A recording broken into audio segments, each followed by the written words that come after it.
Honest health coaching is exactly what Doc provides. He truly exceeded my expectations. Ahead of the call, I'd provided a quite detailed and lengthy breakdown of my circumstances with specific questions to be covered. Not only had he clearly gone through this meticulously, he had deep dived the topics in depth so that his feedback was incredibly relevant, expert, and actionable. The consultation was a forum for him to ask further exploratory questions and present his recommendations and advice, all of which were superlative and way beyond anything I could expect from the mainstream medical industrial complex. Doc had obviously spent several hours in advance preparing for my call, and the experience has left me motivated, empowered, superbly well informed, and stunned but relieved that this degree of transparency, honesty, and compassion is available in a healthcare setting. Folks, if you want to pick my brains, if you want to have an educational, empowering consultation with me to help you get your health back on track, then book a consultation with me. Visit my website, docmalik.com. I would love to help you. You are listening to the Doc Malik podcast. This show is 100% independent and fully funded by listeners like yourself. So if you wish to support Ahmed in all that he is doing, then please subscribe to his channel on Spotify or his Substack. Or simply buy him a coffee with a one-off donation, links to which can be found at docmalik.com.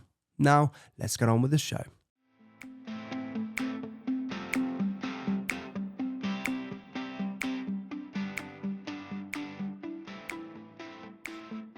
It's kind of weird, like, talking about divorce because I've been for a divorce. Yeah. God! It wasn't nice. Just painful memories. But it had to be done. I'm much happier now that I'm out. The funny thing is, when I was brought up in a very religious kind of setting, it was like divorce was kind of frowned upon. It was like, it's acceptable. Like, there are reasons why you have to have divorce, but you don't want to have a divorce. You want to stay married. You have to work at the marriage. But the truth is, I'm now agnostic and not religious. I think life is short, and I feel like you shouldn't be with someone if you're miserable and they're not bringing out the best in you, and even worse, you're bringing out the worst in them. It's a long life. Maybe just you go through life and certain people are with you on that journey at certain times, and you know what? When it's run its course, for whatever reason, just healthier to just amicably say, do you know what? Good luck to you. And I'm now going to, I don't know. But it's a bit more complicated than that, isn't it? It is. Definitely. But I think it's the system that's made it more complicated. I think I had this moment, I'll speak for my side, but my parents got divorced, and I think back in the 1980s, they walked out of court. This is my really sort of like my memory. How old were you? I was 13. Young. Yeah. But I remember them coming back, and they went, I think one of them said, we walked arm in arm out of the court, and the judge said, wow, I've never known such a friendly end to a divorce. And, subsequently, it was a little bit difficult as a child growing up, and for many years. Can you for go whatever back? reason. Can you go back a bit? So when they were going through the divorce and they told you, what emotions and feelings were going through your head? It was quite brutal telling. And I ran off into the night. It was a pouring night, and all the roads had just been gravelled, and I had bare feet, and I cut my feet out, and I was just hiding behind this wall thinking, what's going to happen to the home? What's going to happen to our, we had a pony that used to walk around this courtyard. We were quite I would say, a liberal family. My parents were, 1960s hippies. I was born in Totnes. We kind of grew up in the whole Dartington art set. And, dogs roamed around, and cats and chickens. And I remember just thinking, what's going to happen to everything? What has happened to my life? It just exploded. And I just remember almost getting all my grief out then in that evening. And then my parents were driving around the village trying to find me because it was pitch black. And I actually was told when I was 11 and they got divorced finally in 2 years later when I was 13. But I remember that whole, it wasn't about who was right or who was wrong. It was like, where were we going to live? Were we still loved? And had we done anything wrong? It was about survival. It wasn't about who had done wrong or who hadn't. I get that. It's your world, your universe is being turned upside down. You're trying to make sense of it. It's scary. Yeah, 100%, 100%. And I remember, you know, when we made the decision and I asked for a divorce, and we had a very sort of open conversation about it. And I remember making that decision that I was going to do it differently. And I've always, I think, being somebody from a very early age that always did things slightly differently anyway. And I remembered that I wanted to do it differently. And I wanted to make kindness the focus and the center of the divorce. So I looked at the divorce like an experiment, not to make it anything less than it was, but to really an experiment for myself. Did I want to be somebody holding anger going forwards in my life? Or did I want to be somebody who is okay to put my head on the pillow every night and know that I did the best I could, with no regrets, no guilt, and to live my future stage of my life with a clear conscience that I did the best I could as a human being with the tools and understanding I had and the experience of my life. And I think that for me is really, it's sort of going back to trusting yourself. And let's go back in time. Yeah. So that little 13-year-old, your parents have walked out happily, divorced now. What did happen to your house and your family and your pony and your chickens? I'm sorry, you delayed that scene. I want to know what happened. You want the story? Well, my parents split out, so my dad stayed in the family house, and I remember him being particularly sad because his children were obviously gone, and my mum moved about an hour and a half away, and I got sort of sent off to some girls' school in the middle of Bristol, actually, which was actually amazing. That was a boarding school. Yeah, but it was a very, very basic boarding school. It was one of those questionable what happens in the boarding house. No, but you've not got mum or dad around either now. No. That's not easy. No, and I made a really conscious decision whether it was sink or swim. And I think I probably learnt, and I finally did get there, that actually all you have is yourself. And you have to look after yourself rather than, and I guess it's a survival instinct, it's the fight, flight, freeze, what do I do? And I think from a very early age, I made really conscious decisions to look after myself, to be a good person. I did go through a period of anger in my teenage years because I was like, oh my God, fucking everybody else, I got to look after myself. Who's here for me? And that was, it's really interesting talking to you about this because I haven't spoken about it for a really long time. This is important. I know, and I really appreciate you asking as well. Because looking back now, do you think couples like that with children that age, do you think it's better that they wait and put aside their differences and their little bit of unhappiness for the sake of the children so that they can grow up maybe to 15, 16, at least when they're a little bit more mature, they can handle it? Because, as a little kid, 11, 12, 13, it's hard. And you seem to have dealt with it okay, but that kind of trauma can ruin lives.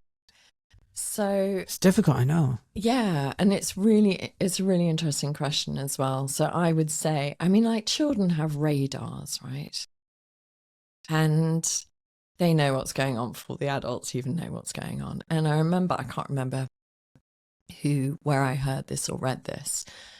But I remember when my daughter was very young and somebody said, children think laterally, and it's the adults and the parents with all their stuff that serve to confuse them.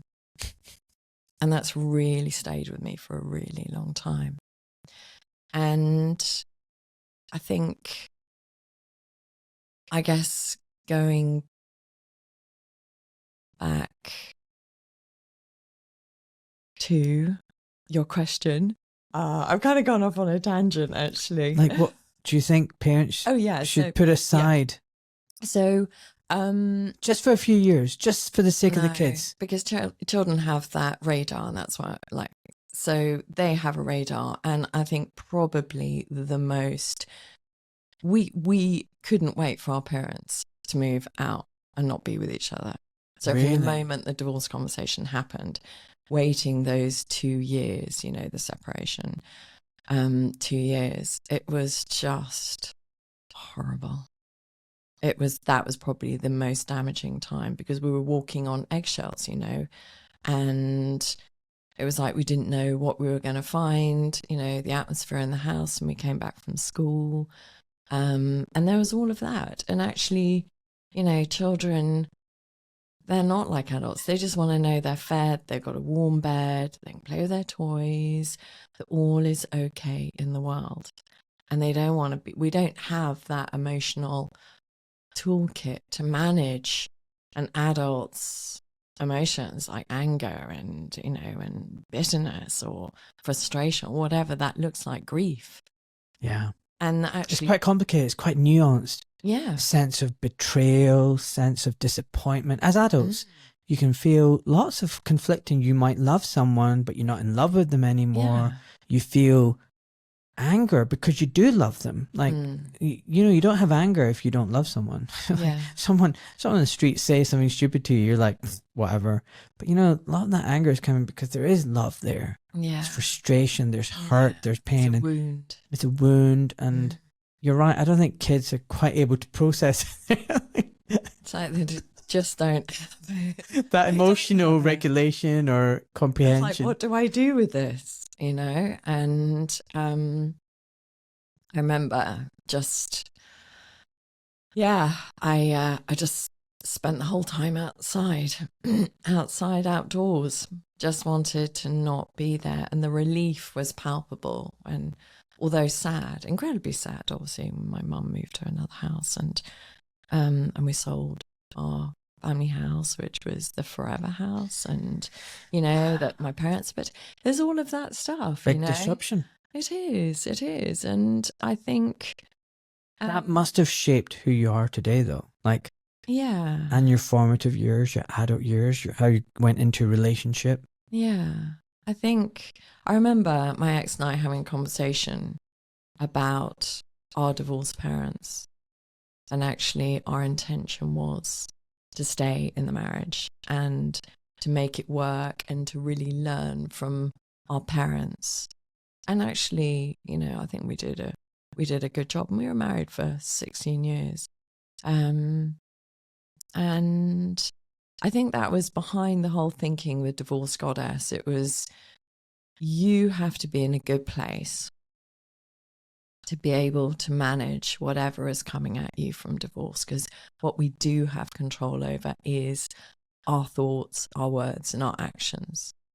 That's our personal accountability. We can't stop what's coming to us from somebody else, but we have absolute ownership of ourselves. And so long as we do the work, and whatever that looks like, whether that's just learning to belly breathe, learning to, just eating well, maybe, not using like alcohol as a crutch, or, getting out, exercising, staying healthy. I just think when we have ownership, we're far more likely to be responsive rather than reactive through a divorce.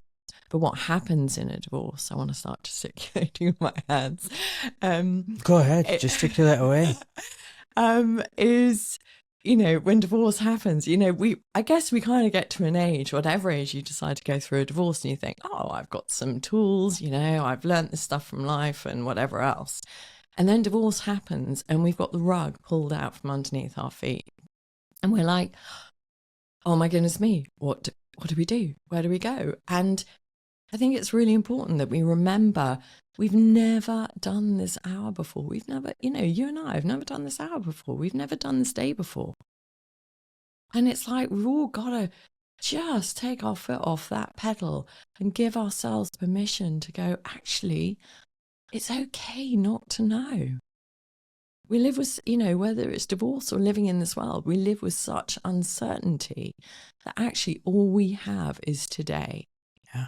Yeah. We live in today. We live not in the today. past, not in the future. No, yeah, exactly. And actually, then everything feels a little bit more manageable. It's okay not to know.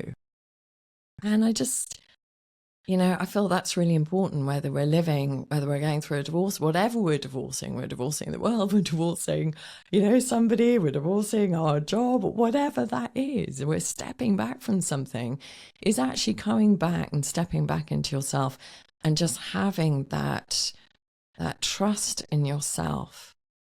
That's really important. And, I really want to share the story with you. I was kind of thinking about this on the drive on the way up, and I was thinking about things that really kind of resonate with me and what I speak to clients about. And one of them was this story about, so when I moved and I rented a little place and it didn't have a dishwasher, and I was like, oh, on top of everything else, I just don't want to be hassling my children to be washing up, and it's just like being kind to myself. So I was like, right, I'm going to do a little bit of research. I'm going to buy a nice brand of washing machine from a good supplier, Anyway, and this beautiful machine turned up and I was like full of love for it. It was going to make my life easier, right? It was like, oh, hello, my shiny machine.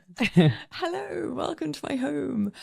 And then literally 2 days later, I had a phone call from the supplier and it went, oh, have you got your machine? And I went, yeah, it's great. I love it. And they went, so we'd like to sell you some insurance in case that machine breaks, right? Because this is the way we work in the world now. And I remember it literally was a massive light bulb moment. And I just went, do you know what? No, I've done the research. I trust in the decision that I have made. I'm going to welcome this machine into my house and trust that the supplier and the manufacturer has done a really good job, and I'm not going to be in a place of fear. You do not give that to me. You don't get to do that to me. And I remember this guy on the phone and I went, no, I'm just going to trust my loving machine. And he went, okay, that's up to you. And I went, I don't need to have any more of this conversation. I'm really cool with this. And two things. So firstly, the machine lasted forever, like a good 10 years. Like, same with her, it's still running. I know. 10 years on. Exactly. Like, how fantastic is I that? love our little dishwasher. We love things that make our life easier, right? Yeah. And secondly, I became really aware of the subversive nature of our world, that questioning of yourself. Because I was being asked to question my decision.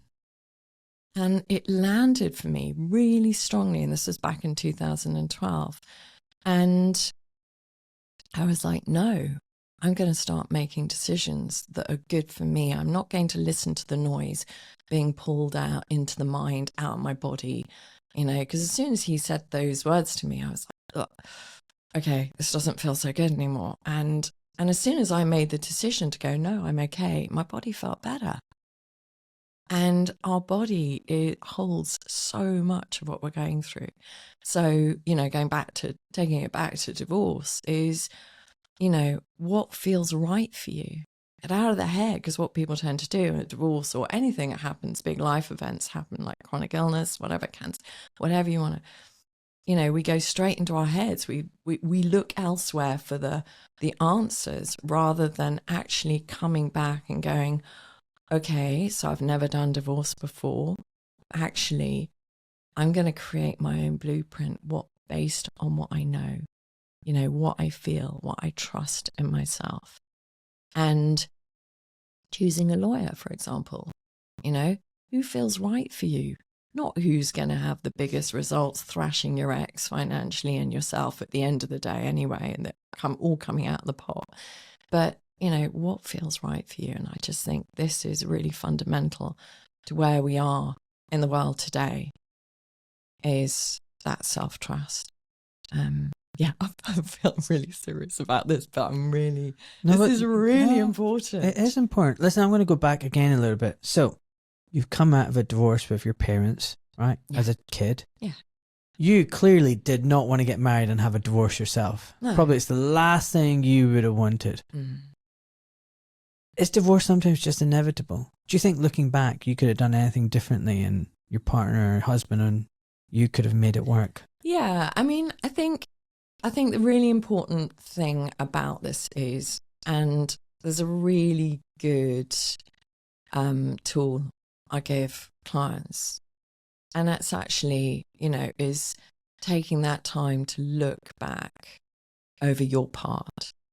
I mean, fundamentally, my ex and I probably spent 5 years out of a 16-year marriage together, and we just drifted apart. We just lost the essence of who we are. And that happens with children, with illness, you know, aging parents.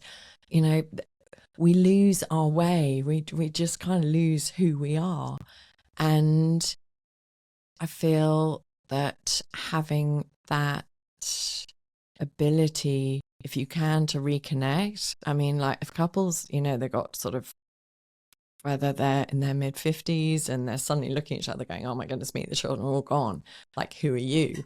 Like, go and take yourselves off and go and do some like really extreme adventure in the jungle somewhere. Go and reconnect. Go and be your ridiculous, funny, goofy selves that you were in your 20s or 30s or whenever you met.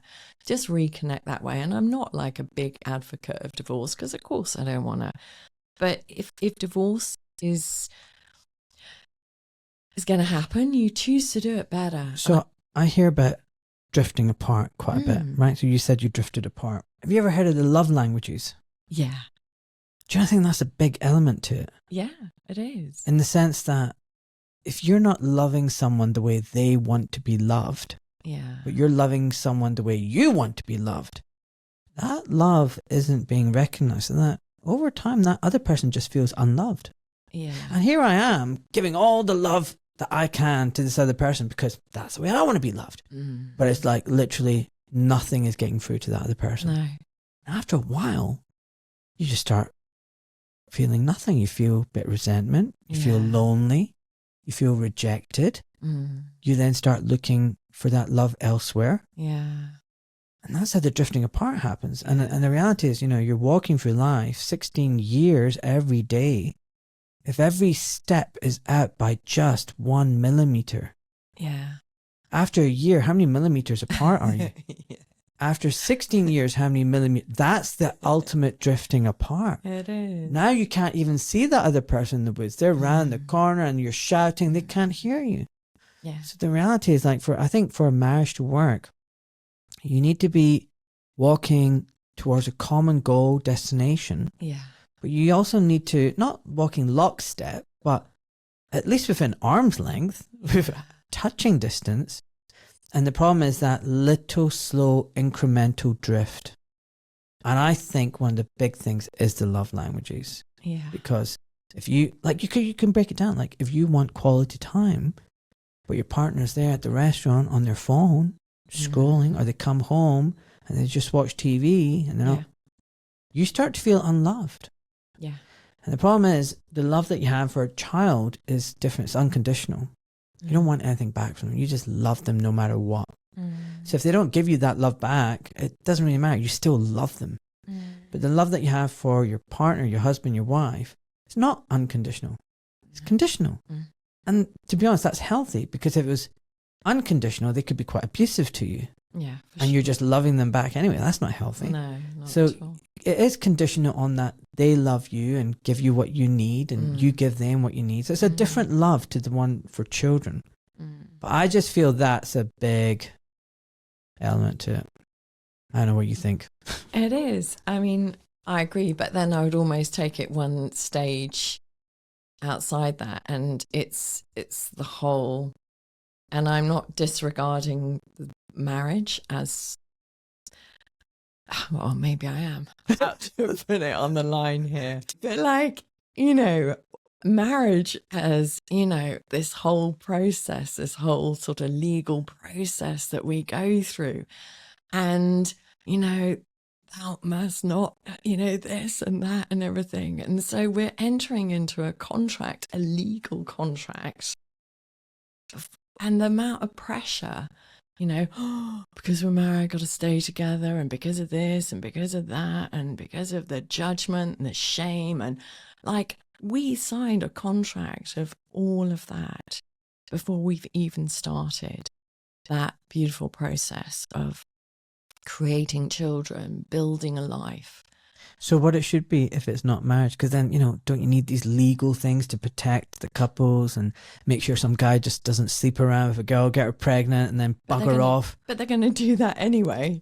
But there's just this extra layer of, thou shalt not, and the judgment, and, it's like who turned around at the beginning of whatever and went, doing that is, you've got to have a legal document, you've got to have this. And I just think so many more people are coming to the stage where actually they just want a life partner rather than going into this whole legal contract of a marriage. Some religious people will be getting quite upset with you and say, forget the legal contract. How about a religious ceremony? Just saying that, you know what, I'm going to be loyal to you and faithful to you and be with you, good or bad. Isn't that a good thing? Isn't it? Isn't marriage a tried and tested way to protect the women in particular and just provide a stable relationship and just stop, But you can do that without having, somebody to say that that's the way to do it. And I think this is us, again, all going into our minds about what we should be doing rather than what is the feeling. I want to protect, I want to love the mother of all, and the father of our children, look after each other in that beautiful, very natural way of being human beings without being told how to do it. It's like we've lost the feeling on how to do it. And as a nod to anybody who's religious, I did get married in a church, and then, we had a wild fancy dress Mardi Gras party afterwards, and that was the bit. It was the church service which was the hard bit almost, and actually it was the party afterwards that was the joy. And last year a friend of mine asked me, they were having a hand tying ceremony and there was no legal document there. They had all their friends there and they asked me to do the hand tying, and a friend of this friend of mine's husband, he was the appointed speaker and speaking out their vows. And it was this beautiful summer's evening, surrounded by friends and family and love. And there was laughter and there was a gentleness and so many people came up to all of us and went, that was such a brilliant idea, especially to the couple. Just like, what a beautiful. So I agree. So it's similar to funerals. But before you carry on, Ramesh was sitting there just last week. Yeah. And he talked about how he has a natural law partner, not married in courts. And the funny thing is, if I could go back in time, I wouldn't marry in the registry and blah, blah. I would just be like, yeah, we're man and wife and that's it. I wouldn't involve the state. No.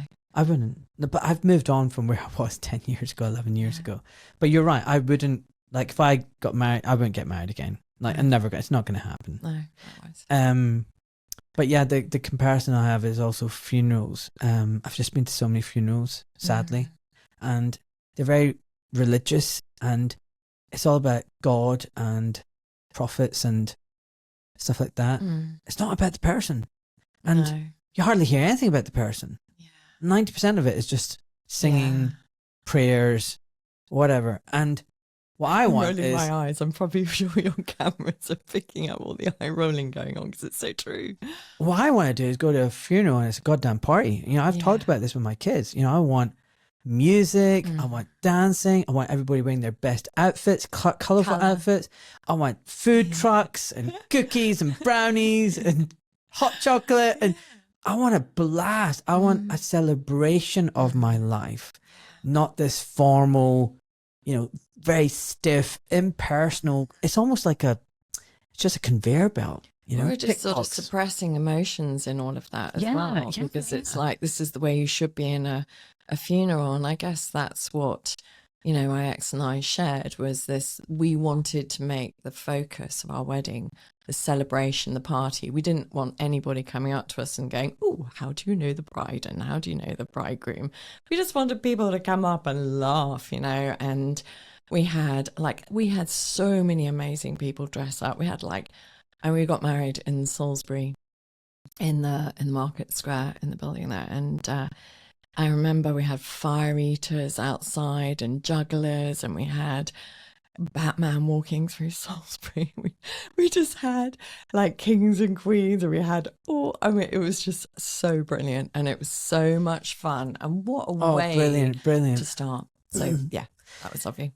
Okay, so tell me a little bit about your divorce. Did you say, right, we're going to do things differently? Is that what got you into, what is it you do? Do you counsel people on how to divorce? Do you counsel how to make it not pleasant, but not an unpleasant experience? So I'm not a counsellor. As in like guiding people. Yeah, so what I do is I hear about people's stories, and we change the narrative. We change the narrative from victim to feeling more empowered. And we create foundations and a structure on which they can then build the rest of their lives out of. And it's really based, my tagline is, your divorce is about you, not your ex.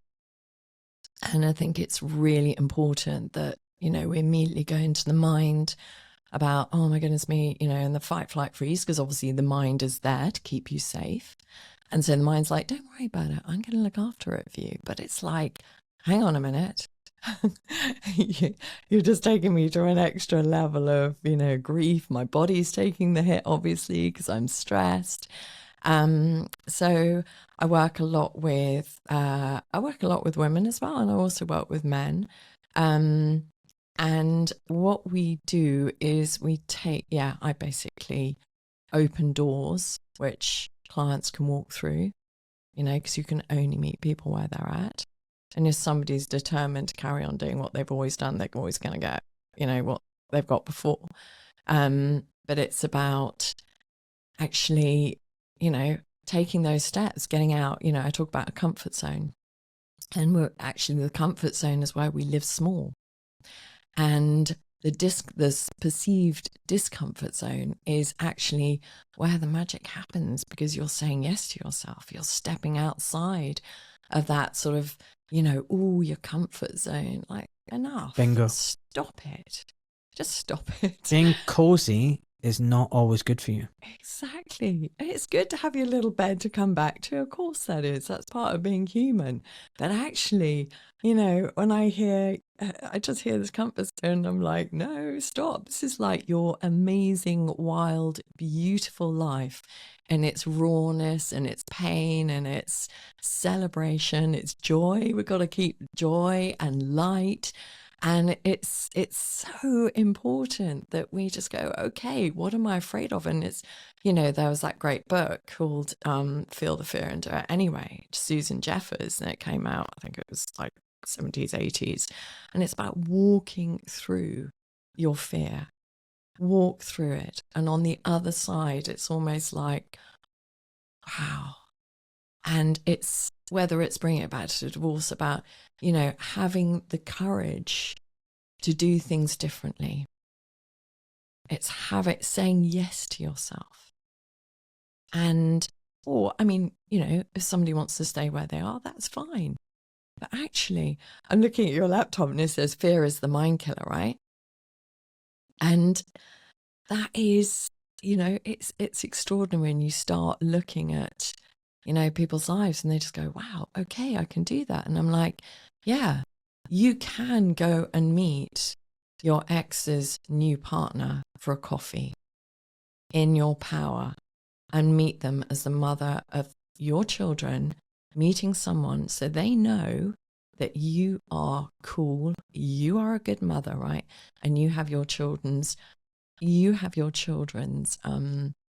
best interests and health and mental health and emotional health and physical health at heart. But how what a powerful signal that would show that, do you know what? You're cool. You're not hurting.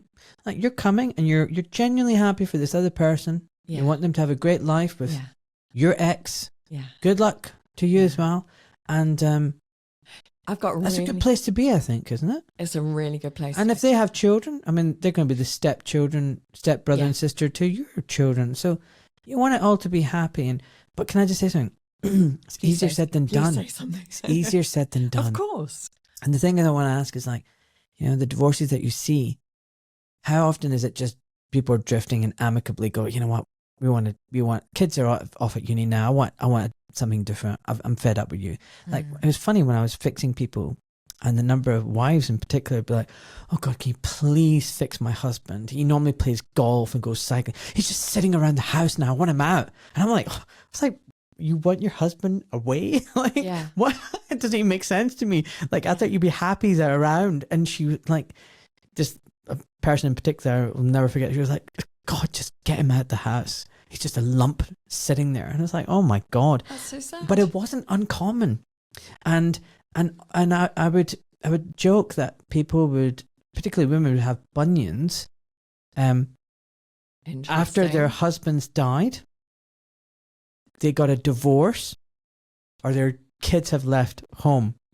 And those are the three common reasons. They'd be like, well, you know, because like I've got no one to look after now. It's all about me now. Oh God, you know, I've got a divorce. I want to start my life and get my fixed feet. And because it sounds like everything in their life was about someone else. Yeah.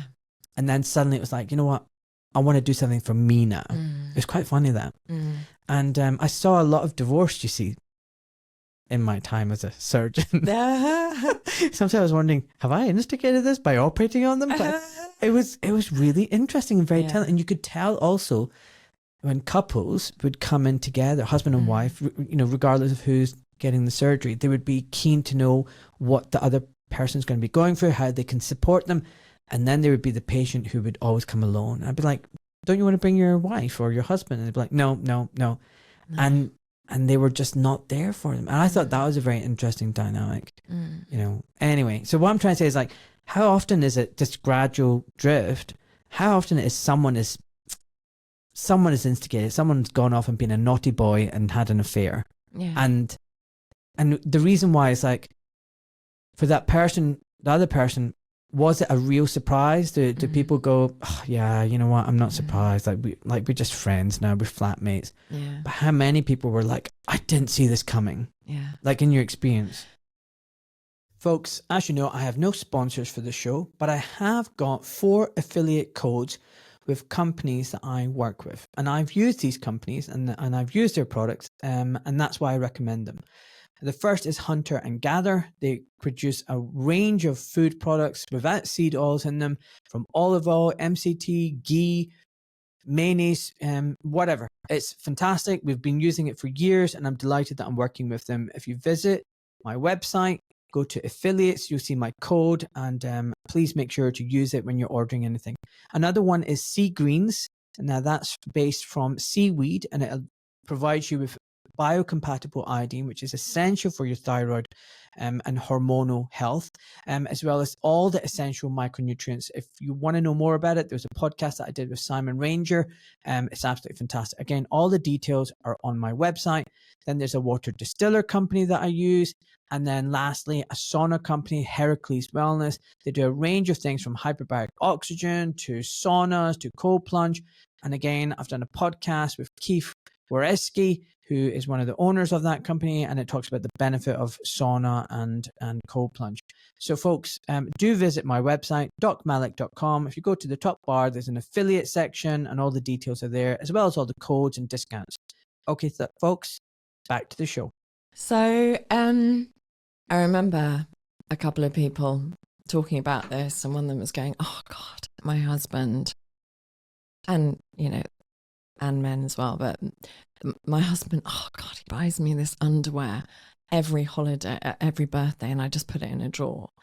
And then, you know, lo and behold, like a year later, he's disappeared off and found somebody else to buy underwear for. And I'm not saying that, you know, and you just think, right? And okay, So the moral of the story is what? Always wear good underwear. And in fact, actually, one of the first things I say to my female clients in particular is, and this is a little bit my woo-woo stuff as well, is buy yourself a fine set of red underwear. And red is on the root chakra. So I don't know if any of your listeners are into the whole energy system, right? So the root chakra is red. So it's about safety. It's about feeling strong. And I just say to them, every time you are going to go and do something difficult, see your ex, go to court, whatever that is, you put that red underwear on. And if nothing else, you know, you're wearing the finest underwear you can underneath your clothes. And it's very empowering. But then, yeah. So, going back to your question. Is it a shock for most people, or do people kind of know it's happening, or a mixture of both? What? I think if we have if we stop making our marriages about the other person and do some work for ourselves, and what, you know, life is an ongoing journey of self-work, just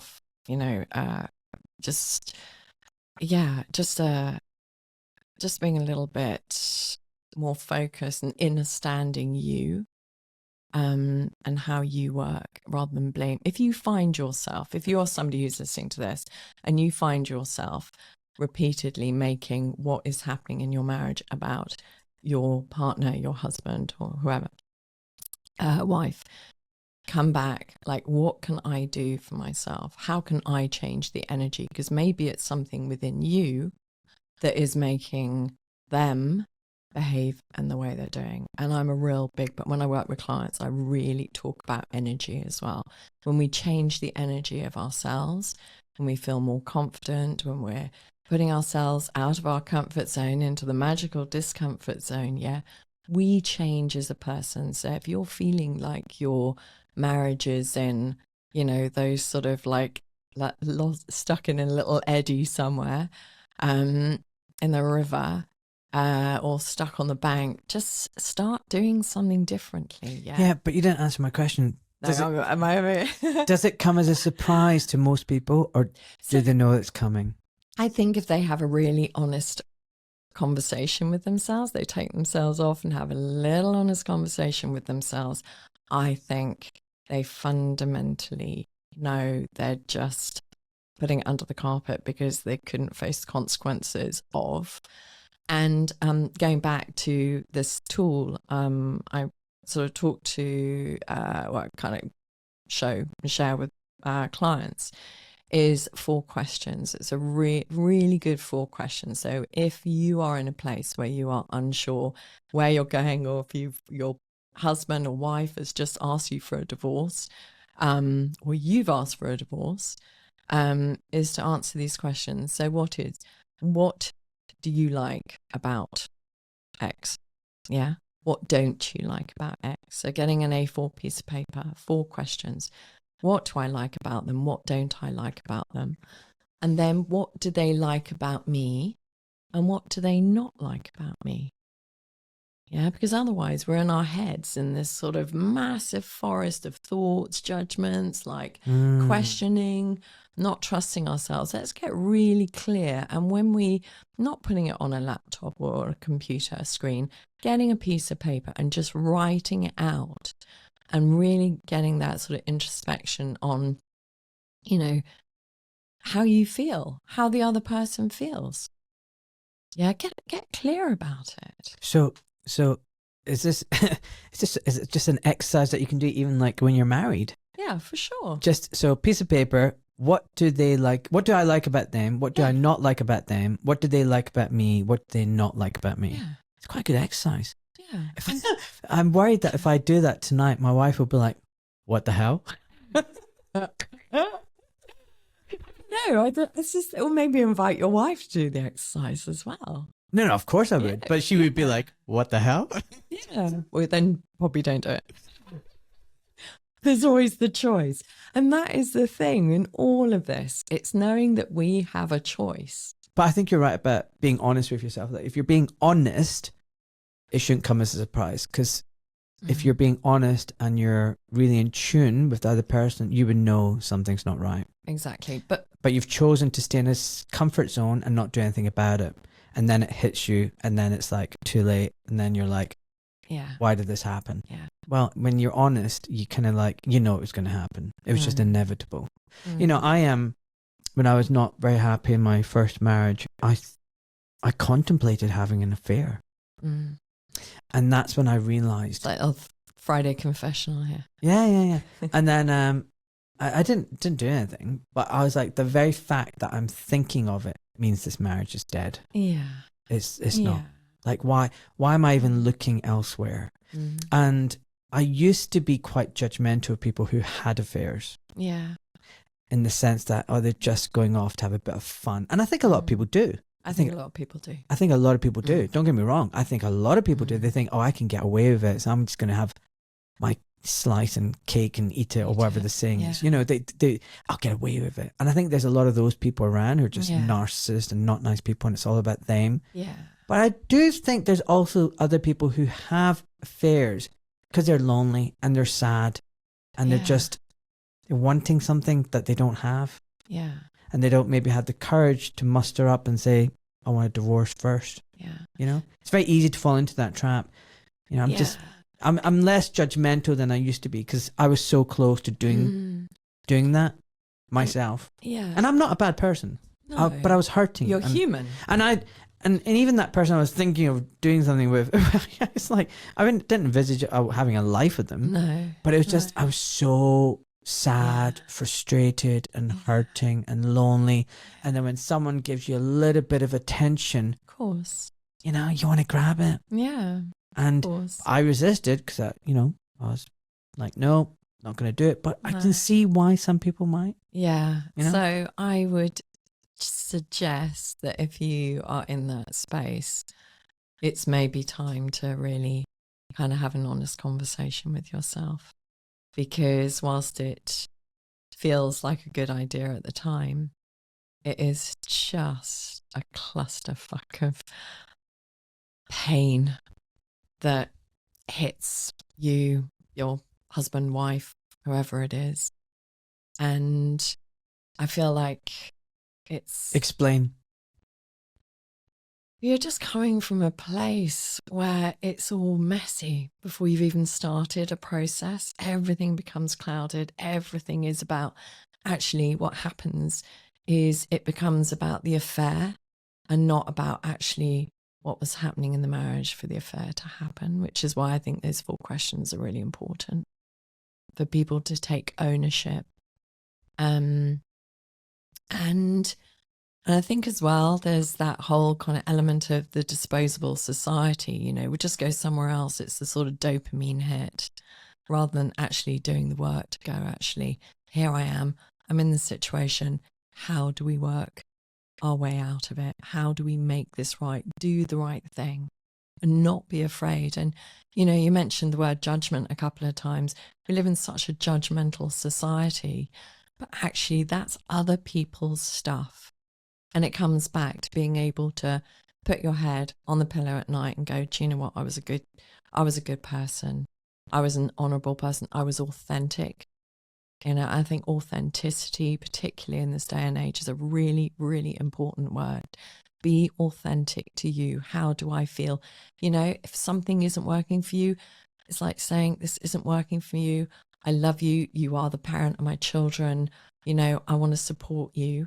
I want us to get through this and do this in a way, which is why I wrote my book, little book drop, and it's called Kindness for Conflict, because we have a choice about whether we want to go in fighting, throw our toys out the cot, make it messy. It's like, isn't there enough mess that we have to deal with on a day-to-day basis without actually just thinking like, oh, I'll have an affair. And you know what the sad thing is, so many relationships you know, if they, you know, the relationship where the affair has happened, it just, it's something like 80%, I think, just don't work.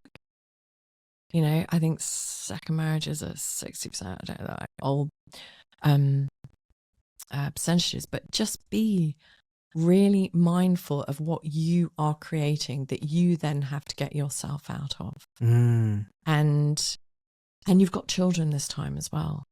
Well, you may not have children. You know, you've got animals. Pets can be really kind of, you know, it can be a really acrimonious subject as well. But just be aware. And I think it's, you know, it's just honor yourself. You know, we kind of live in it like we live in a world where it's selfish not to honor ourselves. We live in a world where, you know, but actually, if we don't do the work ourselves and we can't be honest with ourselves, how can we be honest with anybody else? And I think fundamentally, in this period of time and this history of our world, there's some real honesty with ourselves that we all need to have. A conversation with ourselves about how is life looking, what is working for me, what work can I do for myself so I'm honoring myself to be the best person I can be, to be part of my family, my world, my community, my workplace, my relationship, whatever that is. I'm probably getting slightly off topic here, but It's all right. It's all right. So, you know, you talked about it's important that people change and take a leap and be something bigger and better, but get out of their comfort zone. yeah. What happens if you're in a marriage, right? You're all cozy. One of you decides to do that. And like you said, they change as a result. Yeah. That's okay. But then now the two partners aren't in sync anymore. Okay. Suddenly one person has got different interests. Yeah. It's got different outlook on the world. Yeah. The other person still in the old paradigm. So I'll give an example. Doing so many consultations nowadays with people struggling to resolve an issue. For example, should the kid get vaccinated or not? Right? One parent does, one parent doesn't. One parent has woken up, whatever that might be. One parent hasn't. Yeah. That's just one example. I'm just saying, so like if someone changes their outlook on the world, on the views of suddenly that's, what do you do then? So what I'm trying to say is the idea of getting out your comfort zone is great, but sometimes that in itself can create a problem. Yeah. If the other partner is still in place A and now you're in place B. Yeah. So this is really interesting because actually who originally said once you get married, you have to be with that person under the law of whatever, right? Like who made that decision that you have to be in that legal contract and suppress and live a smaller life because of this contract of marriage? You know, who said that? Who made, who, you know, and we live underneath this, you know, about my husband. We're living in this sort of like this cage that becomes a cage. And I guess this is where communication is so important because you can invite, you know, if you want to go and do an adventure, you want to go traveling and do something, and you still love your wife, husband, is invite them, you know, shall we do this? And if they don't want to step up, they don't want to step up. But if they love you, I guess, allowing you to do that and loving you for having the courage to get out of your comfort zone, and then it's a whole different conversation. And I think that's, you know, it's a very, you know, organic way perhaps to carry on in a marriage, in a relationship, a long distance relationship, to actually be able to go, do you know what? Actually, I love that about you. I love that you're changing. I'm going to celebrate you as this beautiful person, you know, changing and growing and whatever else. And at the end of the day, if somebody doesn't want to do it, it's just kind of going, it's okay. Maybe I'm not for you. And I remember years ago hearing this. Somebody said to me, they said, we have 3 big relationships in our lives. So it was like who you fall in love with, your first love, the second person who you have children with, and the third person you spend the rest of your life with. And that always stood with me before I got married. Well, hold on a second. Like, why not the person you had children with? why not? But it doesn't have to be that, or that's the only, you don't have a choice then. If it's like that, you know, thou shalt stay together and that's it until the end, whether you change or not, and you have to suck it up. Like, I think probably so many listeners, parents, you know, they've all just stayed in this marriage because they've stayed in the marriage, and you can just feel this hatred and bile, you know, with parents. And you're just like, wow, you know, this is your precious life. And I'm not talking about it from a hedonistic, selfish point of view, because, you know, if we're authentic, it's coming back to that authenticity and honesty with yourself. It's like, okay, we can go and do this adventure. And, you know, I worked with somebody recently who was relatively young, successful, married, children, had cancer, and they made the decision to buy a camper van and go around Europe for 3 months. They both took a sabbatical from work, and they were like, actually, this is my precious life. They weren't getting a divorce, but it was like, okay. But it was a conversation they both needed to have in their marriage. Like, okay, so you're unwell at the moment. How can I best support you? And I guess there are elements like through sickness and in health that we can work with. But I think it was really a beautiful story that they went, actually, do you know what?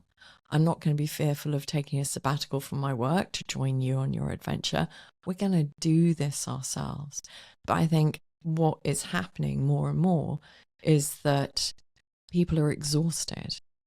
Their minds, this world, what's being thrown at them 24/7, notifications, news, no sense, whatever you want to call it, is people are tired, and they don't have that, to coin a phrase, that inclination or headspace to be able to actually just take a step back, observe, like, what is my life looking at? What is my relationship looking at?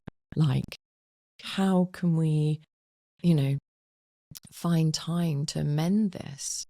And it's like, actually, we've got to be really conscious about it. We've got to be really purposeful, intentional about anything. Otherwise, we're just going to go through life. And then until life kicks you up the backside, like your partner goes, I've had an affair, I'm going to leave, or this isn't working for me anymore, or somebody gets ill, or, you know, whatever happens. And it's, yeah, living it. I think it comes back to that just for today. What can I do today? How can I live my best life? How can I live my best marriage? How can I live my best divorce? What can I do? What changes can I make? And ultimately, it is not about what your ex is saying, doing, thinking about you, because they're going to do it anyway. It's about you. And I just want to mention a really amazing tool. I love this. She's an American coach, Byron Katie. You know her, and she wrote this book called Loving What Is, and it's about the work. And she talks about you having your backyard, and your ex has their backyard, and obviously if there's a third person, they've got their backyard. And so when I hear clients are saying to me, oh, and all they're doing is talking about their ex and what their ex is up to and what their children are up to when they're over at their ex's, and there's a new partner in there. And I'm like, okay, so you're in your backyard, you've got your ex's backyard, their new partner's backyard. Like, when you're talking and thinking about your ex and their partner, where are you not? And they go, and I go, where are you? And they go, I'm in my ex's backyard, and I'm in my ex's new partner's, in her or his backyard. I'm like, where are you out of? And they're like, I'm out of my backyard. And I'm like, what are you doing out of your backyard? What are you doing? Why are you not nourishing, nurturing, feeding your backyard. What are you doing? Giving all your lovely energy over to your ex, and you're like, what is it? Like, what are you doing? And they're like, I'm like, and it's a really, really interesting conversation. And they're like, oh my goodness me, it's like a mic drop moment. And I think that's, whereas before it'd be like, oh, they're this, they're that, and it's selfish me to, like, stop it. Be nourished, like, grow beautiful flowers in your backyard, somewhere your children want to come and hang out in their mum's backyard. Stop worrying about the fact that your ex may have, I'm speaking obviously a little bit stereotypically, but oh, he can take them on better holidays than me, and da da da da da. Like, stop that. Focus on the fact that your children can have beautiful holidays with your ex, but you know what, they're going to come back and they're going to love their mum's crazy adventures, camping or days out or whatever that looks like. Be you, nourish your backyard, like allow your children to see how beautiful both parents are in their own individual, unique ways. That's real growth. Yeah. That's hard. Yes. But that's where the joy is. Exactly. That's the discomfort zone, right? And yeah, and I just think, and people go, I feel, about my own children, I can't get divorced and everything. And I'm like, if you have the opportunity to teach your children life resilience and that out of a difficult, challenging, painful, like the second most, after, a passing of a loved one, experience, and you can do it well, what you are teaching your children is resilience, that out of bad stuff can come good stuff. Yeah. This is such an education for your children. And it literally begins from day one. Okay, let's go back in time a bit, okay? Okay. So you want to tell your partner that you want a divorce. What's the best way to do it? What's the best way to break that? So the reason why I'm saying is, again, I've heard this a lot from people. The most recent one was someone just come back from a holiday with his family, and the wife thinks they're happy. Yeah. And kids are quite old now. I think in uni, about to leave uni. Right. And so, they're quite settled. Yeah. He's in his almost 60s. It's like 59, 58. Suddenly comes back from this lovely holiday and goes, I want a divorce. I want to search for happiness.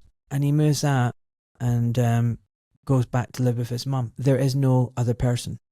He has moved in with his 80-year-old mother, and he wants to find happiness, and he wants a divorce. And the other person's like, what WTF? Like, what WTF? Like, is something wrong with you? Like, where did this come from? Like, what is the best way to break this? Because again, it's caused a lot of problem with the kids and everything. People are upset, angry. Like, and I hear this quite a lot from somebody, like, people just, is there a good way that you can break the news that you want a divorce? Is there a way that you would recommend?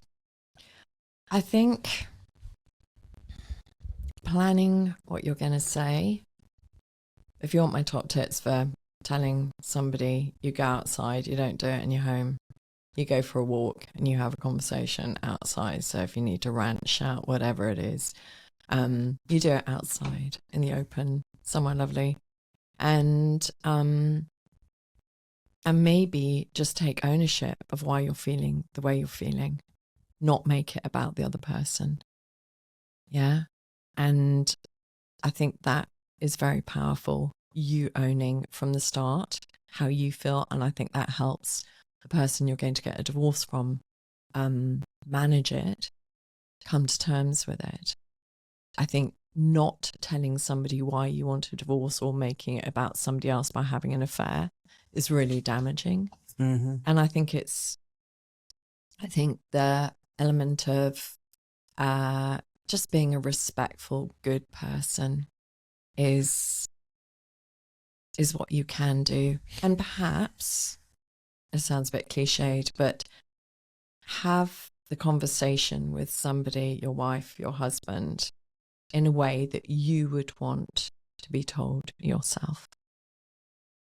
How would you want to be told? I can imagine if, like, for example, my wife said, you know, I want a divorce, I would automatically think, what have I done wrong?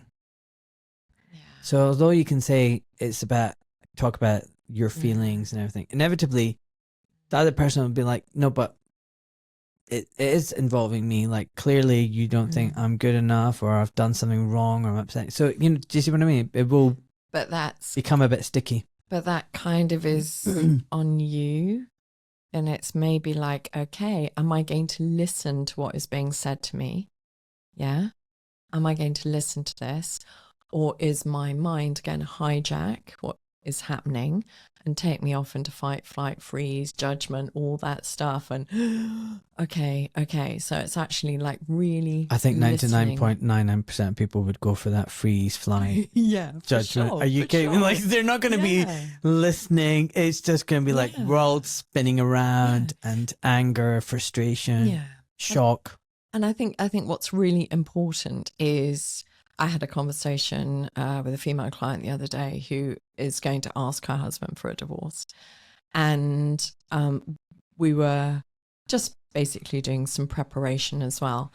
And it's actually for the person that is going to be asking for the divorce to just be really mindful of the fact that the person you are going to be telling has got no idea, who is emotionally not attached, they're fully on in. And it's actually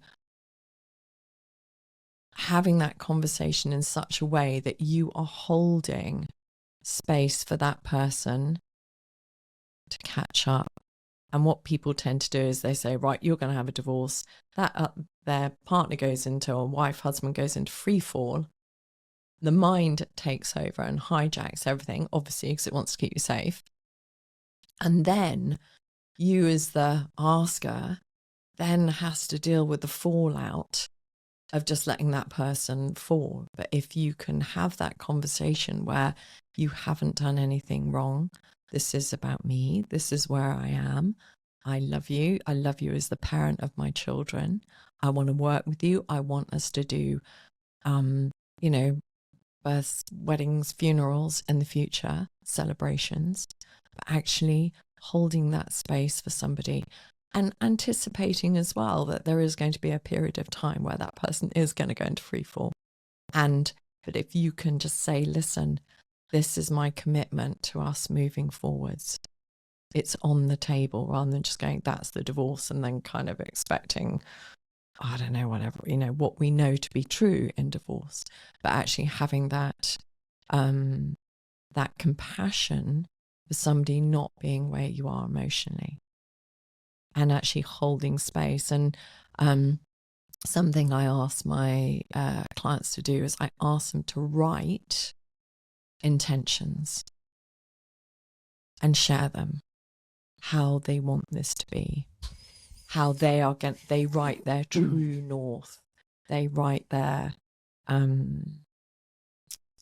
contract with themselves about how they're going to be, and they share it. A lot of people, I think it's great advice, a lot of people are not having divorce because it's too expensive.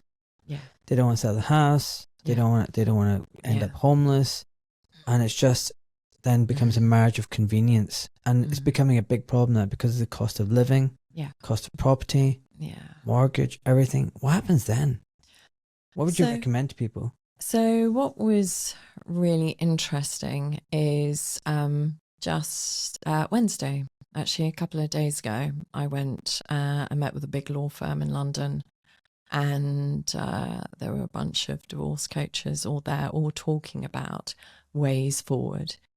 And the courts are really in trouble. So actually it's almost like I was just sort of sitting there listening. What do you mean the courts are in trouble? The courts. Why are they in trouble? Family courts. They're in trouble. They're absolutely busting at the seams. And these lawyers, family lawyers, were standing there going, if there's another way you can do it, whether it's collaboration, a collaborative process, mediation, they're all talking about arbitration as well, but just if you can keep it out of the courts, A, you will save yourself money. And that's one thing we chose to do as mediation. And it's about, we almost kind of got to get over yourself before you walk into that mediation room, right? You got to have your toolkit about how can I manage myself? You know, how can I identify triggers? You know, really get your toolkit together so you are not going to be triggered by your ex and prolong the process and make it more expensive. And it's about, if you don't want to spend lots of money and you want to live, it's time to do the work. And this is where it's heading. And that for me is something that I've been talking about since I started writing my blog back in 2014. It was literally in my podcast, it was about, you know, if you don't want to spend money, you don't have to spend a lot of money. But it means doing the work. Yeah, it's your choice at the end of the day. 100%. If you're going to throw your toys at the pram, expect it to cost a fortune. Yeah. And if you don't want to do that, you carry on living with your wife, your husband, and make it work in that respect. Go and get some counselling, go and get some therapy, go and put the work in when you're in your marriage. But I'm not sure it's particularly healthy for children when wives and husbands are just doing nothing to remedy the situation, but thinking it's okay to carry on as they are, and the impact of children. And children, you know, just for the last few years have had to suck up a lot anyway. And I just feel like it's time for us parents all to kind of grow up a bit, take responsibility, look after ourselves, have difficult conversations, step outside of our comfort zone. All right, before I ask you about what your top tips about a successful divorce are. Yeah. Why are you following me on Instagram? Why am I following you? Yeah. I know there's certain things. I know there's certain things you don't want to talk about too much. You said like you've got a business contract thing. You don't want to go too far, so we won't go there. But yeah, let's just share some of the reasons. Like, why are you following my account? There it is on the table. So I guess I mentioned earlier, I was always that child and teenager that always did things slightly differently. I always resisted the powers that be, always sort of challenged the narrative, and was very, not to be belligerent or confrontational or conflictual, but just because actually I just felt actually there might be something wrong. And I really remember the first time I really started, I went to my first protest, which was a poll tax protest. Good for you. Yeah, and I was 21, I can't remember. And I remember making a point of coming from work and staying in my work suit, because I wanted it to be about everybody, not just people, you know, that probably sounds really, but for me, I wanted to be in my work suit. I wanted people to know that it was everybody. From all spectrum of society that felt this was fundamentally wrong. And so that was, and it felt really good to feel like your voice was heard. And there was such a community and the people all standing shoulder to shoulder saying, no, this is wrong. And I guess it's kind of about, it's not even about the underdog either. It's just about, you know, what you feel to be right, inherently right and good for everybody who's sharing this planet with us. And then I went through a divorce, and that was a really sort of, you know, kind of opening of my eyes to doing things differently. I'd grown up with parents who were very open and very kind of had very different thoughts. My mum used to go and walk for, I think it was, what was it, Greenpeace back in the day, or one of the original ones in Trafalgar Square, and she would go off on the train and my dad would be like, your mum's going to go and walk in Trafalgar Square. And you know, and I had other members who were, you know, family who, you know, were part of, you know, the Greenham Common. So I always lived in a family, I guess, of sort of free thinkers to a degree. That was always in the energy of our family, and we had really sort of an interesting esoteric books, and we talked about astrology when we were younger, and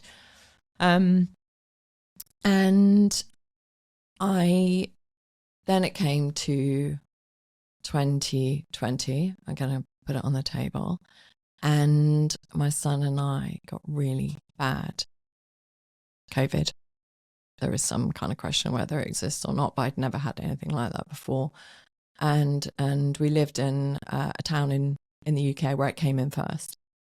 Interestingly, because it was a wife of a doctor who had an affair while she was in Italy, where it was, and brought it back in. So, Oh, wow. that was, yeah, interesting. No, for you, right? I know. Can you imagine? Like, on top of divorce, there's all of that as well. Anyway, and yeah, forget STD. I'm going to bring something else back. It's like, wow, there you go. And I remember feeling really, really ill, and I didn't have the sort of classic symptoms of the cough, but I just felt like I had something in my chest, like felt like That's an me. ice cube. That's me. Yeah, That's what I had. and I had a really bad headache, and I felt exhausted for about 3 days, like a headache that just wouldn't shift. Yeah. But I felt I had something in my chest that was like an ice cube, And you couldn't get it out. and you couldn't get it out. Couldn't cough it out. Did you have a barking cough? Like No, I didn't have a cough. I had But that. when I breathed, it felt like I had an ice cube, and it was cold in my chest. And I Wow. remember thinking, this is really odd. This is very different. Mm. Anyway, and then and I remember taking my son. He was about to take his mocks and GCSEs. And we went to the doctors, and I phoned the doctors. I said, listen, I think we've got this thing. And they went, oh, just come in anyway. So we went in, completely, obviously, kind of landing it. Went into the doctor. She said, have you been to China recently? And I said, no. And she said, well, you haven't got that, honestly. Great, there we go. I've just walked into a big, you know. And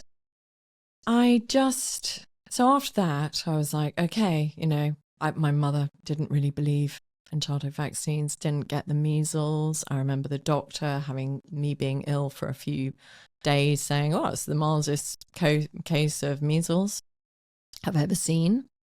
And, you know, we all had chickenpox. We all had chickenpox parties back in the day with children. And so my mum was very much about, you know, we never had sweets as children. We never had TV, you know. Good for your mama. I know. Like we didn't go to fairs.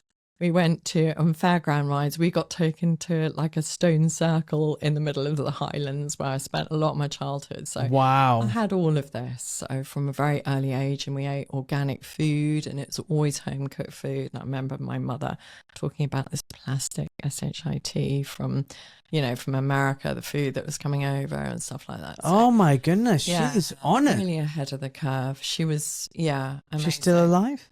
Yeah, very much so. Can you give her a hug from me? Yeah, I will totally. Yeah, Tell her 100%. respect. Doc says respect. Yeah, thank you. We were in really good company, actually, because my brother-in-law went to see Dr. Zach Bush, and he also sent a message as well to my mum saying, you know, you're in really good company. So we were brought up, my sisters and I, really in a very wholesome way, in a very independent way, and a very, I guess, aware of nature and our bodies and health and looking after ourselves. And that this stuff stays with you, right?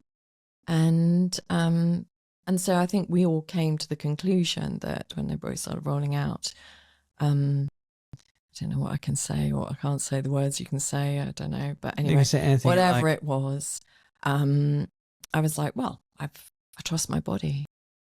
You know, my son was like, I trust my body. And it was, you know, that sort of questionable, like, why would you not trust your body to be healthy? You don't like being coerced? You don't like people mandating things to you? I've got a little resistance, but that's the same. It's like, if we want to bring it back to divorce, we are in a coercively controlled world at the moment. So everybody is going through this. They are going through a divorce, if you like, where they're being coercively controlled. And the one thing for anybody who's thinking about getting divorced, if you try and control somebody you're trying to separate from, they're going to dig their heels in harder. They are literally not going to do what you want them to do if you're getting a divorce. So coming back anyway, and I just decided not to, and I moved house. I had this real thing that I needed to move out where I was, and I moved to this smaller town, and I remember seeing somebody who wasn't wearing a face mask in a supermarket, and I went, that's so cool. And he went, Sunday morning, 10 o'clock, stand in the park. And I was like, and I just started crying because there I was, a mum with single mum with 2 children in like a really uncertain world, thinking, okay. And the more, children, you get free ice cream, free McDonald's or whatever. I was just like, whoa, this is so messed up now. And I just met some beautiful people who, it was just, it was. They are beautiful people, aren't they? So it's funny you should say stand in the park, because Sophia Rose, Fifi, I think kind of like brought Stand in the Park here, kind of organised it, and she reached out to me recently. So I tried to get her on my show 2 years ago, and for whatever reason it didn't work out. And then she messaged me saying, "Hey, you've had a lot of my friends on. Can I come on now?" Oh, I love that. So she's now booked to come on. Good. Because I think Stand in the Park was huge, and then I know it's not that big now, but we might need it again in the not so distant future. And like-minded people connecting in real life. Yeah. Knowing your tribe, I think it's important. It was, I walked away from meeting. It makes me feel quite emotional even just talking about it, but just looking people in the eyes and going, you're not mad. You're not stupid. You're not selfish. You are not alone. And I think, loneliness is a massive part of this world. Massive feeling for so many people. And going through divorce as well. It's a lonely process, which is why I'm so strong with my clients on saying, do the work on you, if loneliness appears in your life, you bring loneliness in for a cup of tea. Like, my friend loneliness, I'm going to make you my friend. Hang out with me, have a cup of tea. Let's hang out together. And when we see our emotions like loneliness, we see our, we bring them in and we make friends with them. It just takes the heat. It's like loneliness goes, you're not much fun anymore because, you've seen me. You want to hang out with me. And it's a very powerful thing when we can do that. So it was a real opportunity for me to, and the more, I had lovely friends saying to me, if you can't get food, because it was a real thing, like if you can't go into supermarkets, what are you going to do then? How are you going to get food? And they're like, you're just going to have to spend the rest of your life getting food delivered to you. And I was just like, this is so messed up. It's so messed up. But you know what I love? And so messed up. It's so the fact that people are just willing to accept that. Yeah. And it's okay for you with 2 children only to have food delivered to your door. Like I might as well have had a big red cross on my door. So, but interestingly, that same friend, because I'm not going to be divisive, even though it's a divorce goddess, the irony is in there. But I'm not going to be divisive. And she said to me, she goes, I know you don't think I listen to you, but I've been hearing you over these years. And everything you've been saying is making sense to me now. That's good. Well, that's big of them as well to admit. Yeah, lovely. That's a good friend, right? So a lot of people wouldn't be willing to accept that.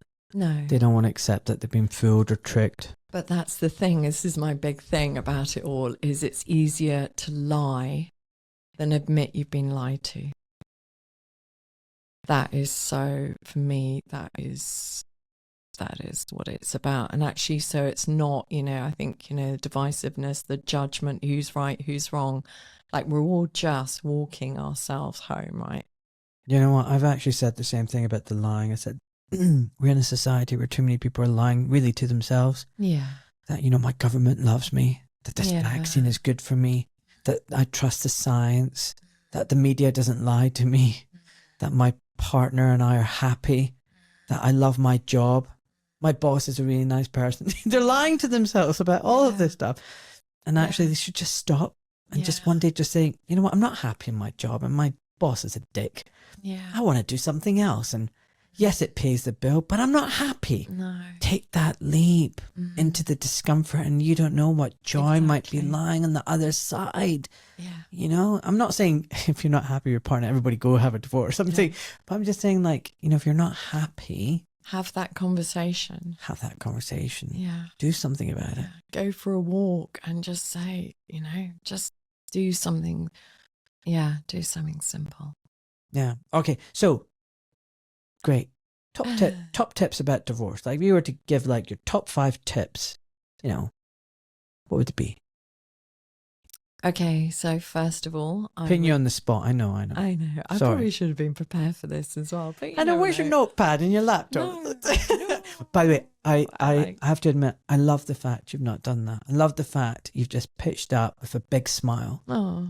Did I give you a hug? Yeah, you did. Good. We're huggers, right? Yeah, we're huggers. I'll give you another hug on the way. But basically, I love the fact you've not come with a script and questions, and you've just brought your heart and your mind. That's the best way. And when prospective guests say to me, what questions are you going to ask? I'm like, what? Or what do you want me to talk about? I'm like, what? Yeah. No, you're coming to me. You're bringing your wares to display and talk about. Yeah. I don't know what's in your head and what emotions and feelings and experiences you've had. How do I know what to ask you? You need to come. And also, I've had a few people come with list of points and stuff that they're going, and they get so caught up in saying the right things and this and oh, I literally had one guest after an hour take her headphones off and go, that was shit. Picked up her piece of paper and ripped it up. She went, this is not the way. I was like, it's not the way. No. So she's rescheduled. We booked her for another day. So what I'm trying to say is the way you came, perfect. Yeah, because that's authenticity, isn't it, as well? You don't have to prepare for authenticity. No. Absolutely. You feel it. It's not in the mind. And that's the thing about being in the mind. So often we're, straight away we go straight into our minds, and it's actually about the feeling. And it was really interesting because I was thinking, I haven't heard from you. And I was like, I quite like that you haven't come to me with questions, because then it's, you just speak. You speak your truth. You speak, it comes from the heart. And we have a conversation, right? It's not controlled. It's not coercively controlled. Like, you have to do this on my podcast, otherwise you can't do it. And if you don't do it in this way, it's like, stop it. That's weird. I know. So I literally have just come as I am. So my 5 top tips are, okay, first of all, sleep is really fundamental. So there are numerous places you can go to get, I'm sure all the systems that are providing information regularly in this world will have plenty of tips. Get some good sleep. Yeah. Commit to 5 intentions as a person to show up with your ex to improve your divorce. Okay. Just write down 5 intentions. That might look like, I commit to not speaking badly about you to the children.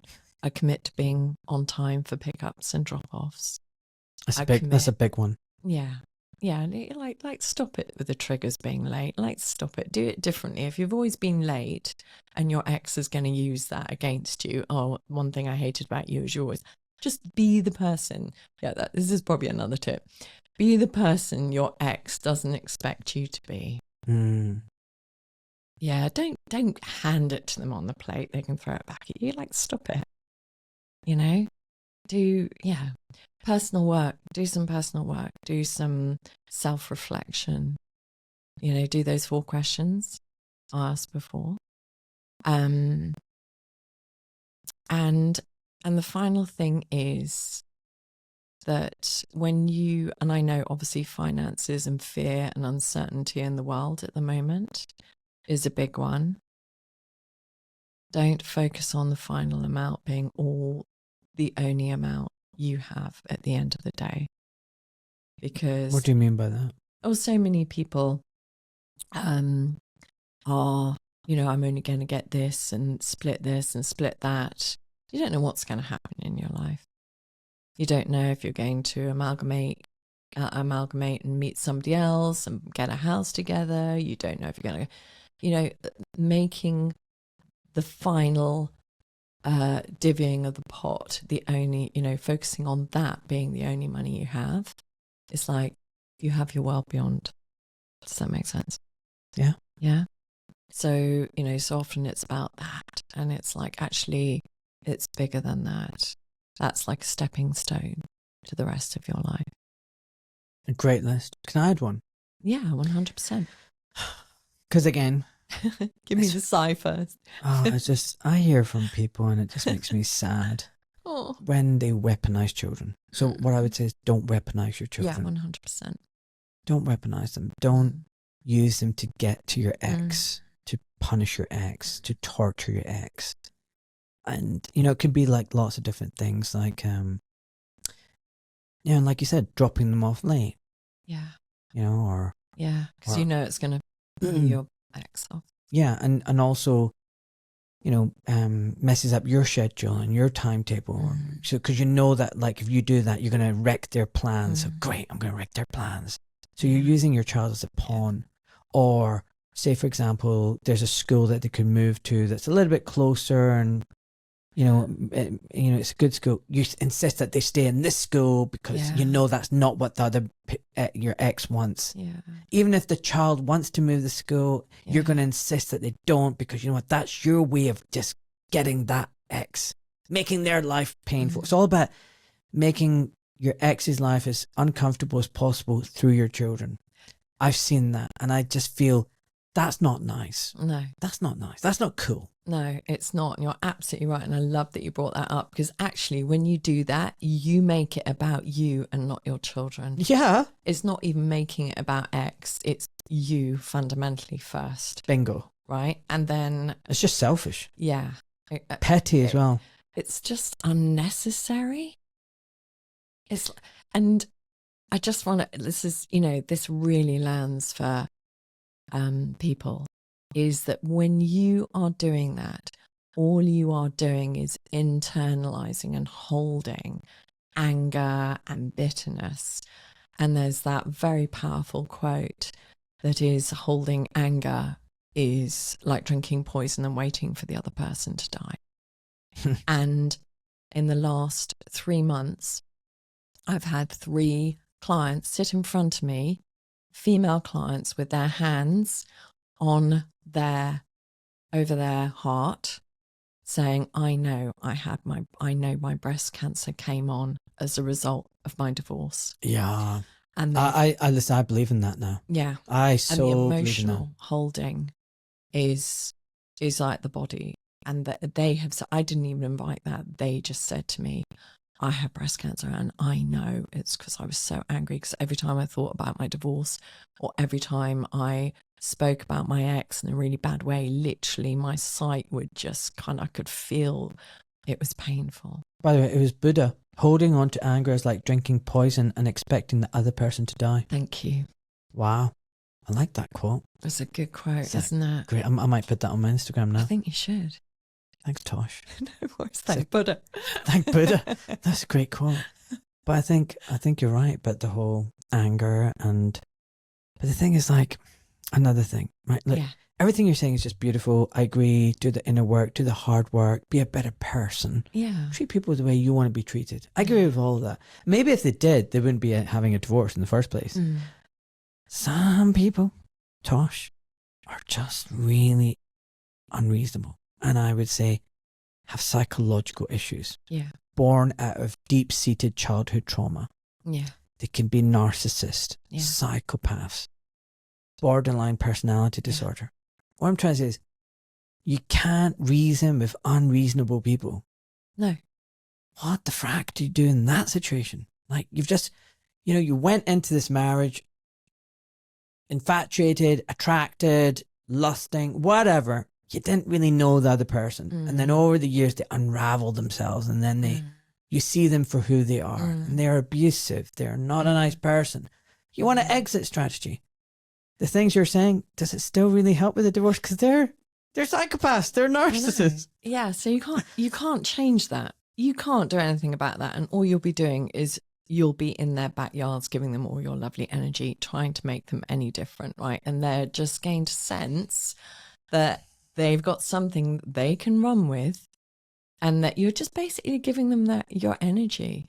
So what, I call it sort of the Velcro effect, is if there is anything, like, for example, like, look at that, going back to those 4 questions, if they know your ex's triggers, know the things they're going to jump on, know the things they're going to make big, right? Don't give them anything. And that, I talk about kindness being clever.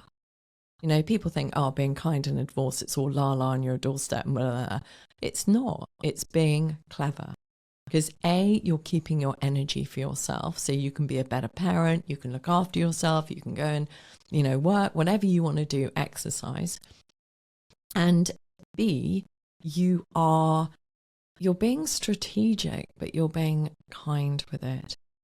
And I think when you are managing somebody who's going to behave in exactly the way they want to behave, you can't do anything. And I say freedom, it's quite a word at the moment, freedom comes from within.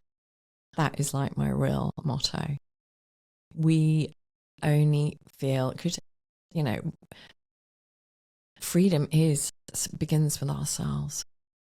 And so often people are like, yeah, but they did that. Like, stop it. Get back in your backyard, right?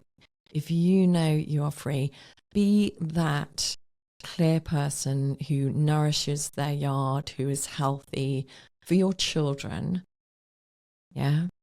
Allow your children to grow up and see that there are narcissistic people in their lives, and they've had to learn the hard way with one of their parents being a narcissist, or, whatever.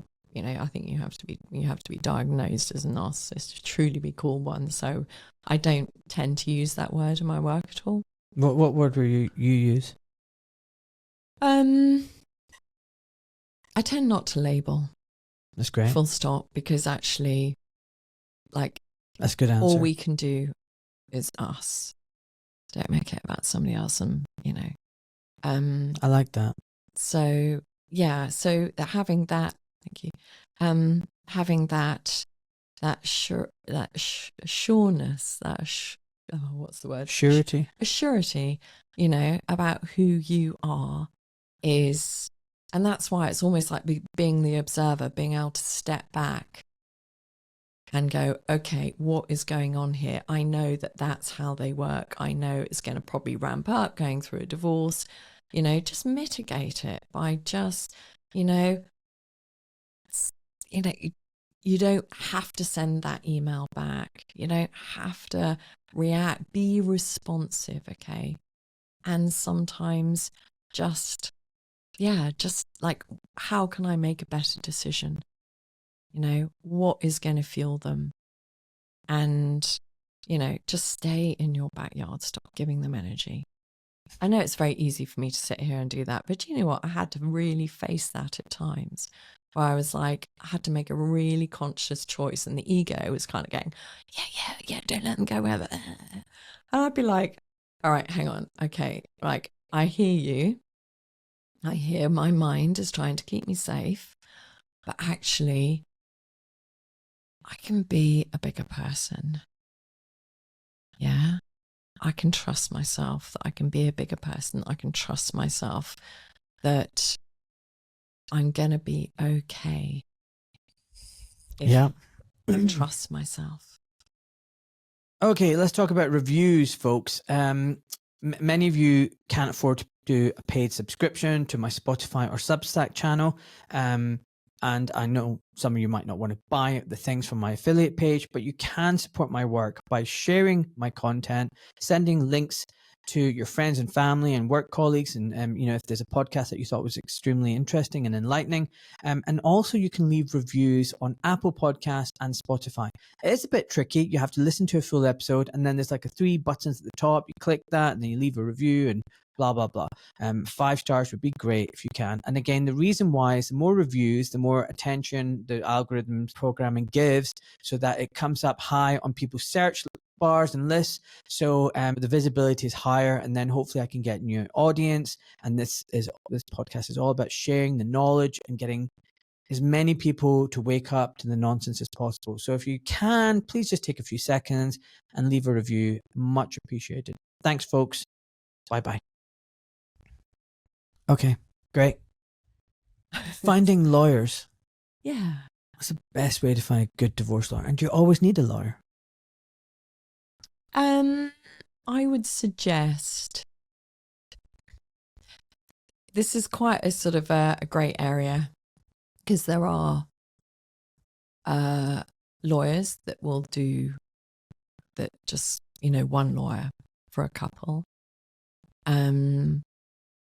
I would suggest you go through mediation first. It's good. I think it's good to have a lawyer.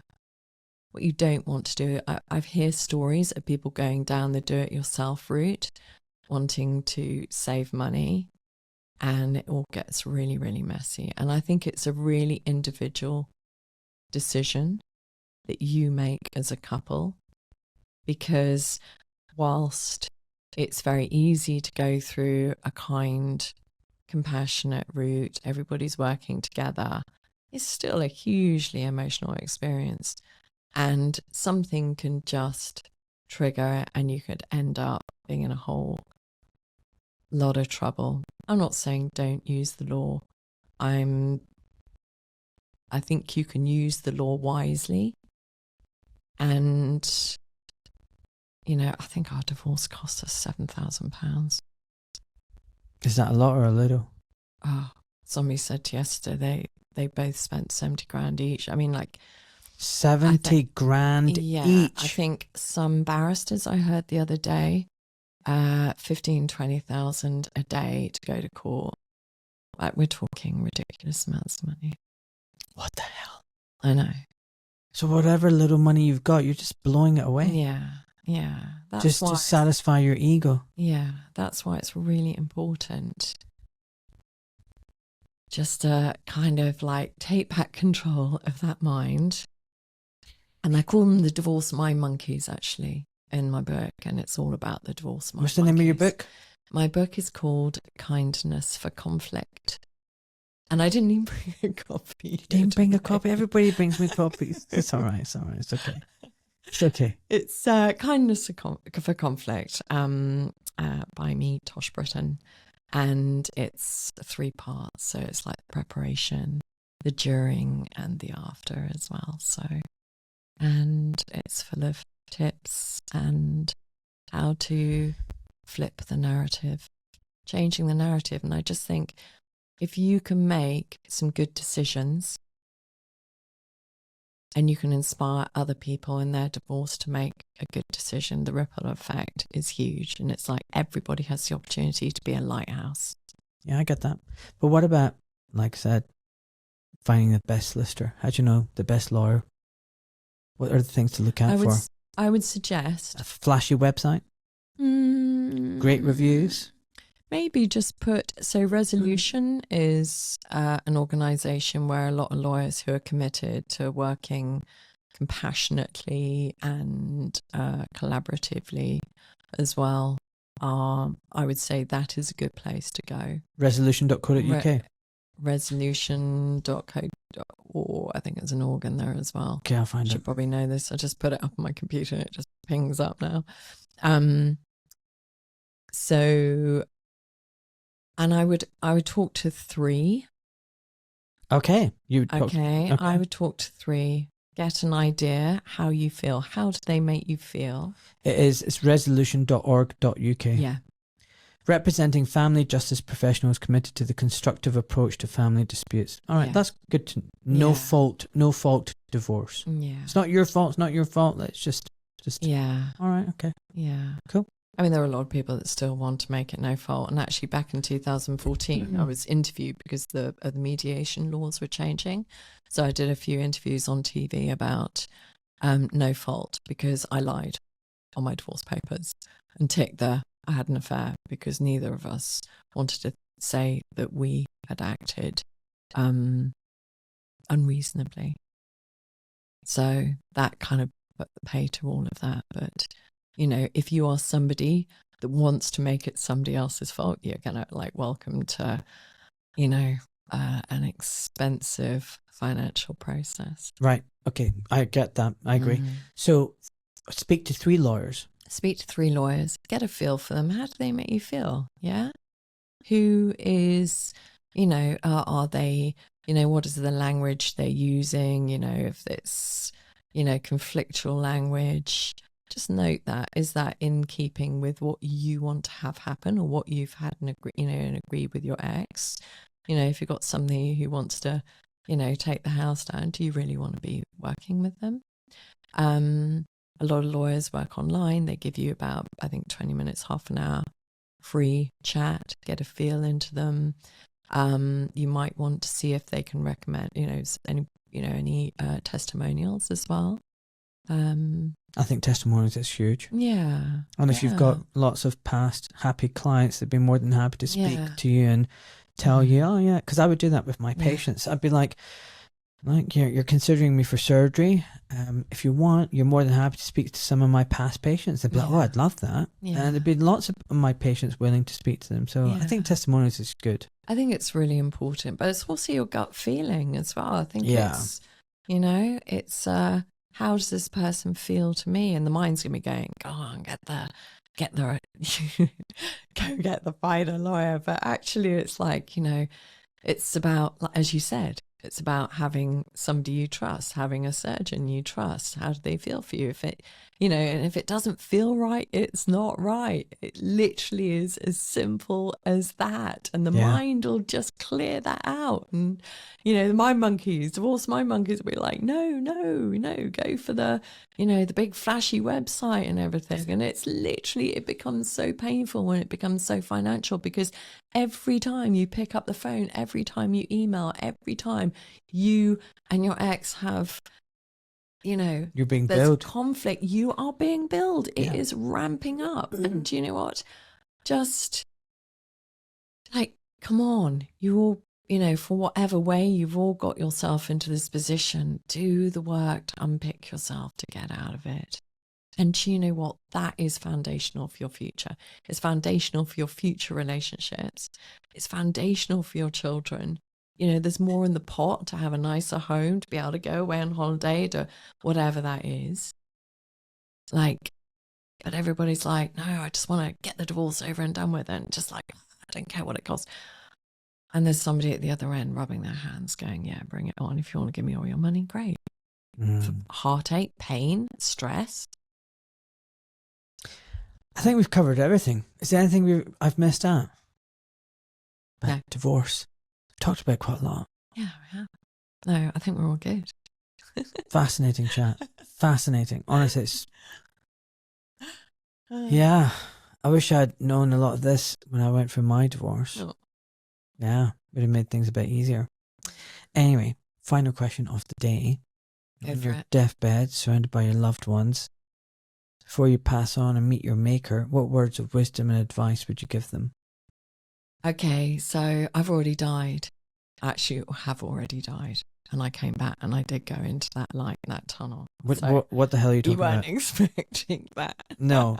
What? Sorry, excuse me. I heard you talking about this with Danny and I was like, oh, I wonder if I might mention that story. Yeah, just because you mentioned, like, what? You've answered this question. I'm like, okay. So I kind of had Rigels. I had like, they don't know what it was. I ended up in hospital for 2 weeks afterwards, and basically I just had this incredible heat coming up from my feet, and it just came up. I was like shaking for about 20 minutes, and my temperature was like 106. And I just felt this wall of heat coming up from my feet. And it just traveled slowly up my body. And I remember when it kind of got to my stomach area, I was like, if it gets to my brain, if it gets to like here, and I was really specific about like just above my ears, probably going to die.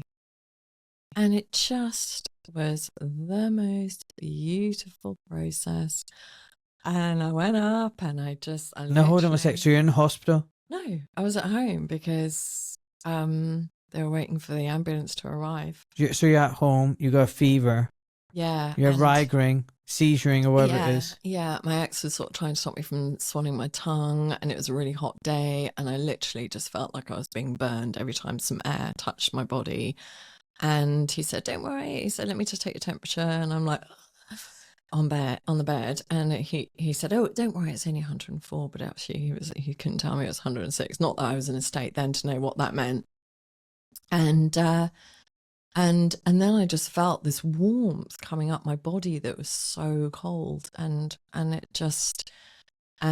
literally went off, and I ended up literally in this beautiful space, and there are no human words to describe how it felt. It was just like perfection, that like the mind wasn't there. It was just perfect. It was so beautiful. And I saw light beings there as well. And then I didn't even have one of those experiences where people say they look at their body and they can see their body. I wasn't even looking down. I was just like quite happy up there. And then when I finally did sort of come down, my temperature had gone. That's it. In a moment, I was fine. And then the ambulance turned up, and I managed to walk downstairs, and I ended up being taken into hospital, and my kidneys were kind of looked at for a couple of weeks, and for every day for 24 hours, my temperature went up to 105, 106 for no reason. They didn't know why. It was really bizarre. They didn't know what to do with me in the hospital. Clinical, surgical ward, where do we put her? Okay. So, my words. Let's go back to the original question, right? Do you know if you've got any thoughts on that as well? Fascinating. All right. So, yeah, what would you say to your loved ones? What would I say to my loved ones? Just live every day as your best day. Don't worry about what anybody else thinks. Don't stop doing something because you don't think you can do it. Just trust yourself. Just believe in yourself and trust yourself. Trust yourself as a good person. Be a kind person. Do some work. If you need to do some work, ask for help to help you, but live each day well. Yeah, that would be my... I'm happy with that. It's a beautiful answer. Listen, well done, and thank you so much for coming. Thank you. I hope everybody enjoyed that. I really enjoyed that. Oh, I did. Me too. It was lovely to talk to you as well. I know, and to see the sign. So thank you. Well.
put together for the last 3 years. Incredible. Right. So this is a bonus thing for people at the end if they stay on and listen, right? So, but basically, I was telling you, you were telling me about the spiritual community. And let's just be honest. Listen, don't put the guard on. Speak like you were effing blinding everything. Like, what about this whole love and light business? I mean, it's anything but, isn't it? It's like spiritual up the arseness. That's what I call it. And this friend of mine was telling me she put a post up on Instagram, and she was like, "Oh my God, I'm just getting so much hate coming in." And at the end of it, it's like, "You're like this and you're like that," and then they're going, "Yeah, but love and light." It's like, fuck off, like fuck right off, stop it, enough. Enough. And you know what I loved? I loved the comment you made about the ayahuasca. And Oh yeah, what were you saying about that? Okay, so this is really funny.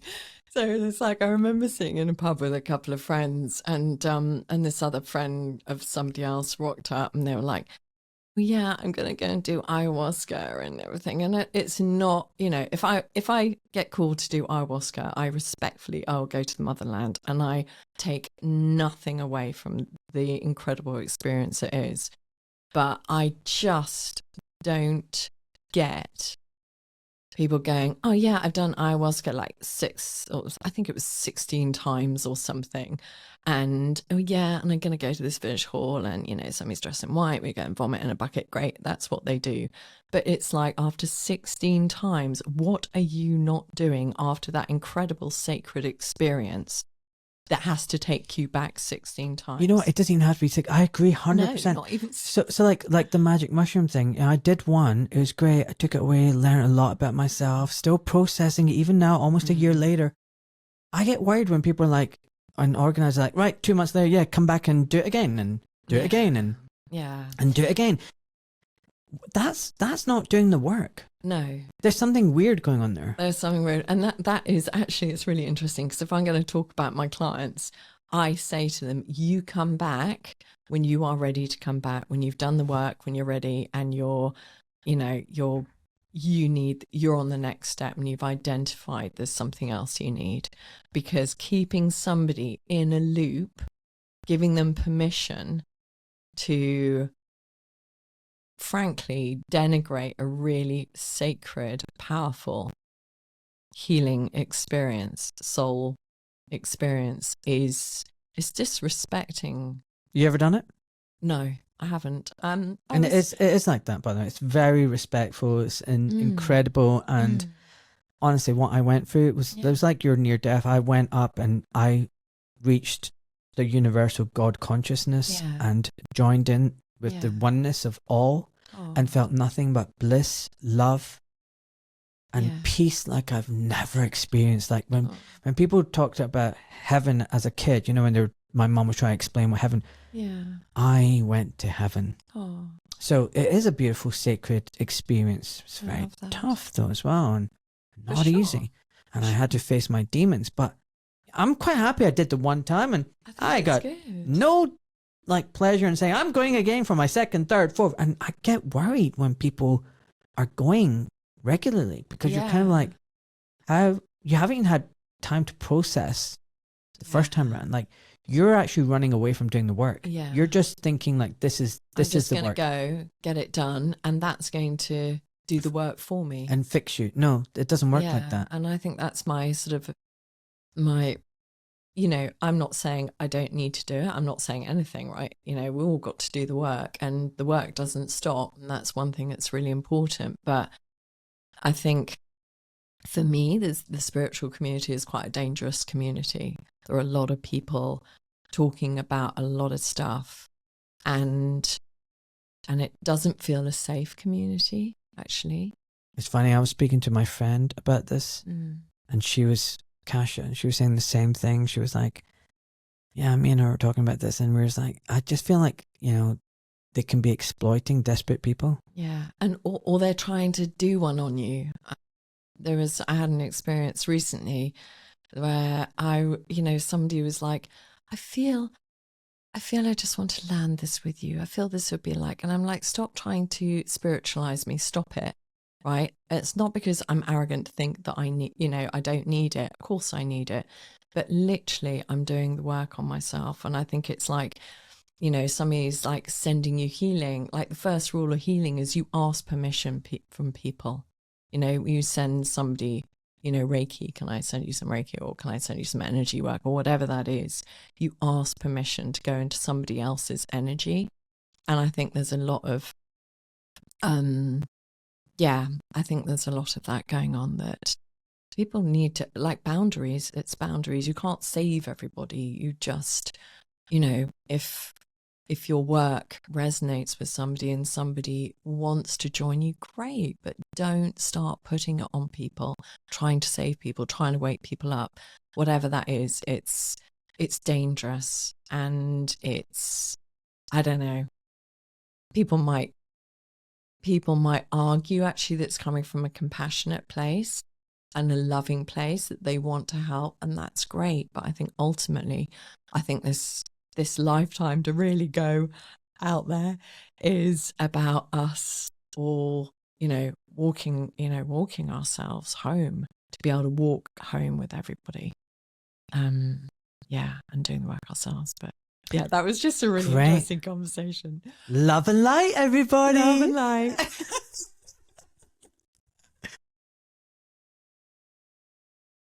I, Ahmed Malik, am a private civilian protected by the Geneva Convention.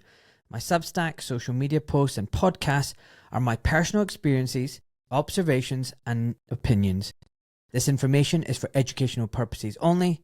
Although I am a doctor, I am not your doctor, and I am not providing medical or legal advice to you or to the wider public. I am not licensed or registered with the GMC or any other licensing board. The responsibility for the interpretation, due diligence and use of the information from my Substack and my podcast lies with you, the viewer and or listener. Please do your research and use your discernment. It is not my intention to harass, intimidate, offend, defame, conspire, blackmail, coerce, or cause anxiety, alarm or distress to any man or woman, and the information presented here is done so with peaceful and honourable intentions. Enjoy, folks.